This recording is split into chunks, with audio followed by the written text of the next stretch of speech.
নমস্কার বন্ধুরা, কেমন আছো তোমরা সকলে? তো আমার মোবাইলের গ্লাসগুলো জানাই তোমাদেরকে স্বাগতম।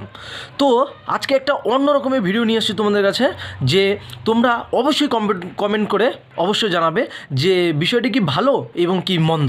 ঠিক আছে? তো সম্প্রতি আমাদের মুম্বাইয়ের আইআইটিতে একটা মহিলা অশ্লীল গানের মধ্যে নাচছিল।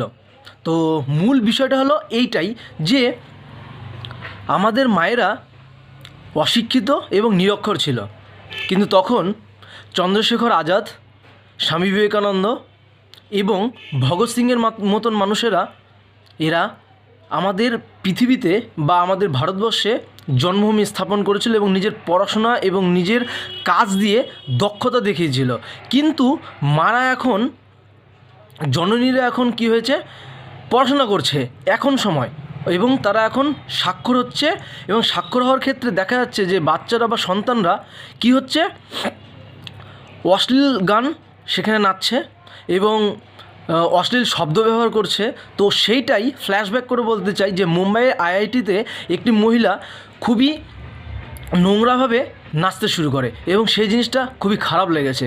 তো তোমরা জানাবে, এটার কমেন্ট করে জানাবে যে কেমন হয়েছে এবং কেমন, সেই বিষয়টা কি সত্যিই খারাপ না মন্দ। ঠিক আছে? তো আমি তো বলতে চাই খুবই খারাপ হয়েছে, কারণ এই জিনিসটা সমাজের ক্ষতিকর, এবং ছোট ছোট বাচ্চা এবং ছোট ছোট শিশু এবং ছোট ছোট আমাদের ভাই বোনকে এটা একটা অনির্দিষ্টের পথের দিকে নিয়ে যাচ্ছে। ঠিক আছে? ধন্যবাদ।